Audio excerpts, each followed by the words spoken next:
Hello guys, ayan, gumawa po pala ako ng cinnamon roll. Ito na guys, nilagay ko na yung palaman. Ni-spread ko na lang. Ayan. Excited na akong dito guys. Matikman itong ginawa kong cinnamon roll. Yummy, yummy.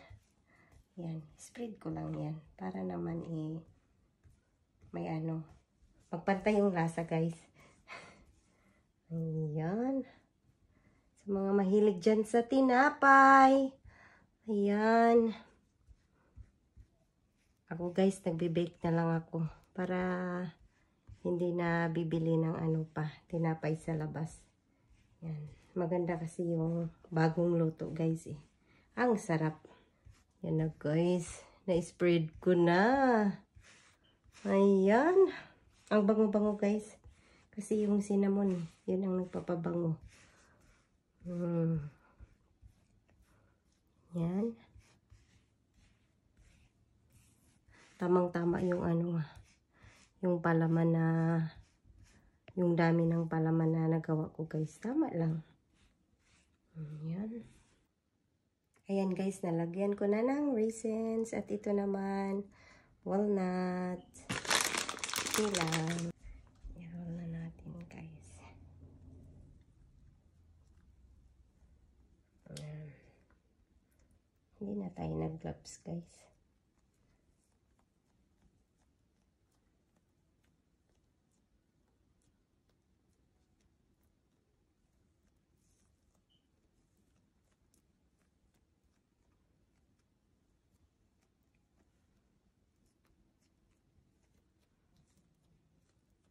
Hindi naman tayo masyadong dito guys, expert.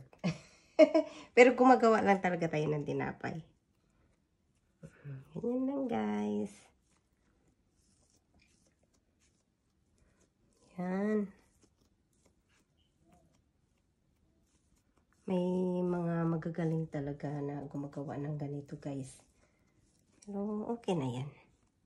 Okay na yung ating pag-roll guys. Pwede na yan.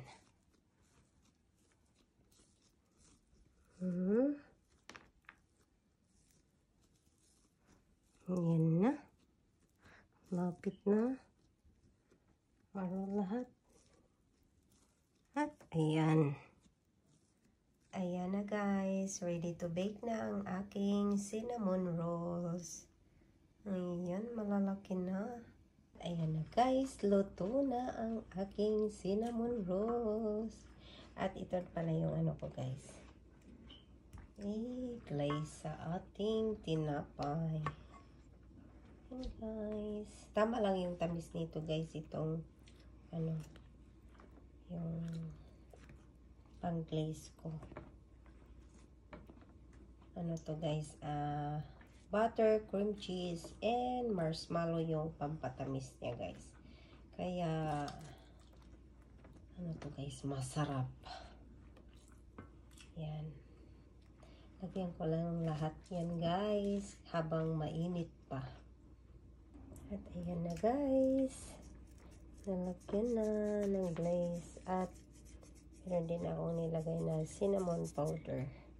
May konting sugar. Titikman ko na guys. At ito na guys, tikman ko na ang aking tinapay. Ang lambot guys. Ganyan guys, Ganyan, kain po tayo guys. Excited na ako guys. Tikman ko na ang lambot.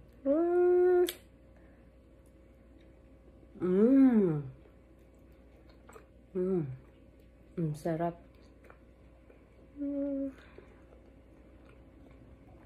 Tama lang yung tamis guys. Hindi nakakauyam yung tamis. Ayan. Thank you for watching. See you again in my next video. Bye bye.